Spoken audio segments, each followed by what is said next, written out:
Olá, meu nome é Karina e eu sou aluna da segunda licenciatura em Pedagogia da Unigran. Estou fazendo esse vídeo para a disciplina de estágio supervisionado em educação infantil, que devido à pandemia teve que ser à distância.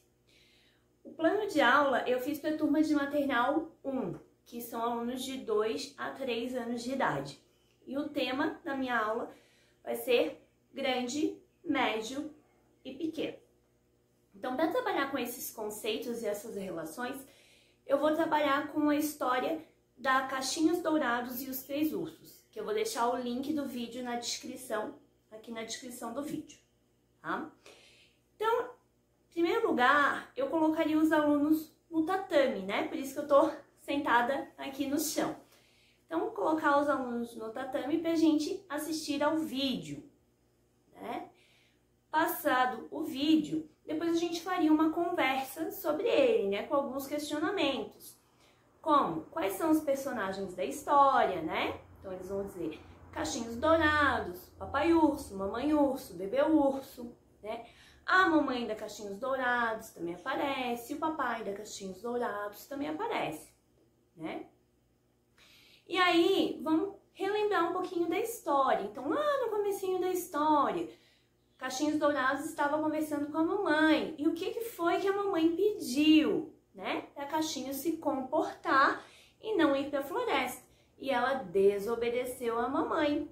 Por isso que deu essa atrapalhada toda, né? Ela foi para a floresta, ela se perdeu, ficou com medo, preocupada e não sabia voltar para casa, né? Quando ela chegou lá na floresta, ela encontrou a casa dos três ursos. Só que não tinha ninguém em casa. E aí ela bateu na porta, a porta abriu e ela entrou. Aí ela fez novamente algo que ela não devia. Ela entrou na casa das pessoas sem autorização, né? A gente também não deve fazer isso, né? Só deve entrar quando for convidado. Mas a Cachinhos Dourados entrou. E o que ela viu em cima da mesa? Ela viu tigelas. E a gente tinha a tigela grande, que era do papai, a tigela média, que era da mamãe, e a tigela pequenininha, que era do bebê. E de quem foi o mingau que ela comeu, né? Do bebê. O do papai estava muito quente, o da mamãe estava muito frio, e o do bebê estava delicioso. Em seguida, o que ela fez? Em seguida, ela foi e sentou nas cadeiras, né? Tinha a cadeira grande, que era do papai, mas ela não conseguiu subir. Depois, ela foi para qual cadeira? Para a média, que era da mamãe, mas também não estava muito boa. Então, ela foi para a cadeira pequena. De quem era a cadeira pequena? Do bebê. E estava muito boa. E aí, o que aconteceu quando ela sentou na cadeira do bebê? Quebrou a cadeira, né? Então, a gente também tem que ter cuidado com os objetos que não são nossos, porque o bebê ficou triste que quebrou a cadeira dele. Então, a gente não deve estragar as coisas, tem que cuidar. E depois, ela foi para a cama, né? Chegou lá no quarto e tinha cama grande. De quem era a cama grande? Do papai, mas era muito dura.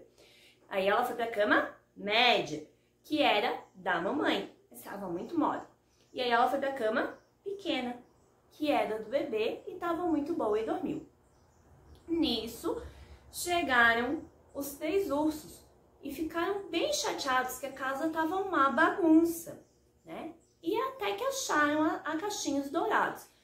Quando ela acordou, ela também ficou com medo, né? Porque ela não conhecia aqueles ursos. E ela saiu correndo com medo. Ainda bem que ela encontrou a mamãe e o papai, né? Que levaram ela para casa em segurança. Então, a gente sempre tem que obedecer a mamãe, o papai, né? Os adultos da família. Em seguida, a gente faria uma atividade na mesinha, né? Então, vamos colocar aqui uma mesinha, as crianças sentariam ao redor da mesa e a gente pintaria o desenho, né? O desenho dos três ursos, do papai, da mamãe e do bebê, trabalhando o grande, médio e pequeno. Então, esse desenho seria pintado com um lápis ou giz de cera. Para quê? Para a atividade do outro dia. Na atividade do outro dia, a gente iria recortar os ursinhos que eles pintaram, né, do jeitinho deles, e colaria no rolinho do papel higiênico, para nossa próxima atividade. Opa, botei de cabeça pra baixo. Do nosso bebê, né? Então, ó, trabalhar grande, médio e pequeno.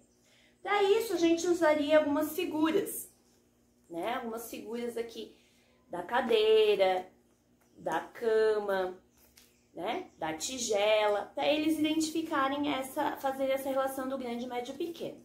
Então, a gente pegaria a cadeira grande. De quem é a cadeira grande? Do papai urso. Depois, a gente tem a cadeira média. De quem é a cadeira média? Da mamãe. E tem a cadeira pequena. De quem que é a cadeira pequena? Do bebê. Depois a cama, né? Cama grande do papai. Cama média da mamãe. E a cama pequena do bebê. E por último, né? O que eles comeram? O que ela tinha comido? A tigela do mingau. A tigela do mingau grande do papai. A média da mamãe. E a pequena do bebê. E aí eles poderiam ficar brincando um bom tempo com essas figurinhas, né? Se divertindo. E no final, os rolinhos eles levariam para casa para brincar mais um pouquinho, para contar a historinha pro papai e pra mamãe.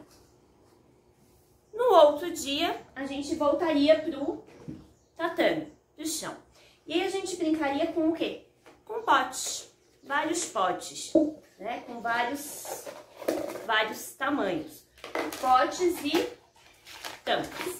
Então, qual seria a primeira atividade? Eles encaixariam as tampas nos potes, né? Vão ficar um bom tempo brincando com isso e também conhecendo a forma, né? Por quê? Por exemplo, eu tenho um pote grande e eu tenho uma tampa grande, porém essa tampa não encaixa no pote, né? Por quê? Porque esse tem a forma circular e esse tem a forma quadrangular. Então, ele também já vai tendo uma noção de forma. E aí, ele vai encaixando, então, as tampas nos potes. Depois de encaixadas todas as tampas, ele vai separar os potes. Quais são os potes grandes, os potes médios e os potes pequenos, né? E aí, então, fazer essa separação. E aí, a gente poderia contar quantos potes tem. Ah, eu tenho 1, 2, 3 potes grandes. Eu tenho 1, 2 potes médios e eu tenho 2 potes pequenos, né? Então, eles poderiam brincar várias vezes com os potes para conhecer e comparar tamanhos e formas. A gente também poderia perguntar com relação às cores, né? Que cor que é essa tampa? É verde. E essa daqui? Vermelha, né? Então, a gente tem um leque de opções para trabalhar com os potes. E no último dia, então, a gente voltaria para a mesa, né? E faria mais uma atividade de pintar. Então, com a tinta guache, a gente pintaria as tigelas, né? Tigela grande, tigela média e a tigela pequena. Porém, agora, a gente vai direcionar a cor da tigela. Então, com a tinta guache, né, a gente poderia usar um pincel para pintar ou o próprio dedo, né? Criança gosta muito de pintar com o dedo, também seria bom. Então, a atividade diz o quê?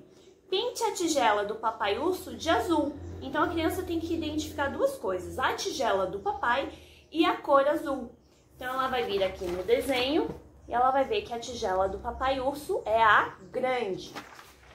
Então, identifiquei a tigela. E aí, qual é a cor azul? Então, ela vai ter que saber selecionar a cor azul para pintar a tigela do papai, que é da tigela grande. Depois, a tigela da mamãe ursa de vermelho. A tigela da mamãe ursa era média. E ela tem que selecionar a cor vermelha. E por último, do bebê de amarelo. Então, ela vai vir aqui e vai selecionar o amarelo e pintar a tigela do bebê. E aí, o que a gente faria para finalizar a atividade, né? Combinado com a direção da escola e a nutricionista, a gente faria o quê? Um mingau, né? Perguntar para as crianças, o que tinha dentro da tigela? Tinha um mingau. Então, preparar um mingauzinho de aveia para as crianças poderem saborear e conhecer o que é um mingau.